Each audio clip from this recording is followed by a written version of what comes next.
पचतई भीगे सुने हमर सनम लौट के तू भीगे सुने हमर सनम छोड़ले तो हमारा नहीं छै कोनो गम हर दीवाना रहियोगे हम बड़ी पचतई भीगे सुने हमर सनम लौट के तू भीगे सुने हमर सनम।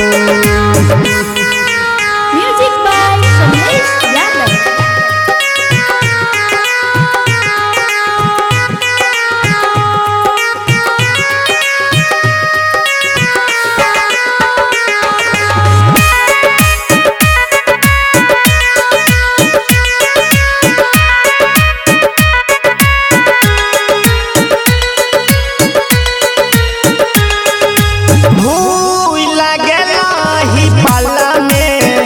झूठे खैले तो हमारा किरिया दोसर मजनू बनाई के छोड़ा देले तो हमर फिरिया अभियो हम तोरे छियो जीते जियो ढैली गे तू हमरा कफन लौट के तू भीगे सुने हमर सनम।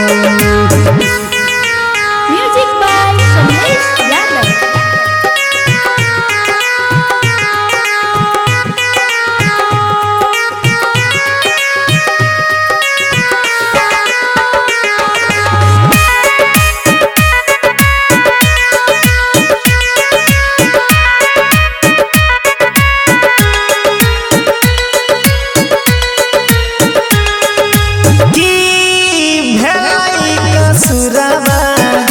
रहिले तू हमारा प्यार गे हर पल हर क्षण हमारा रहै छी को तोहर इंतजार गे सौरभ शिवम प्रेमी रम कुमार के तू ही तारू लैलही गे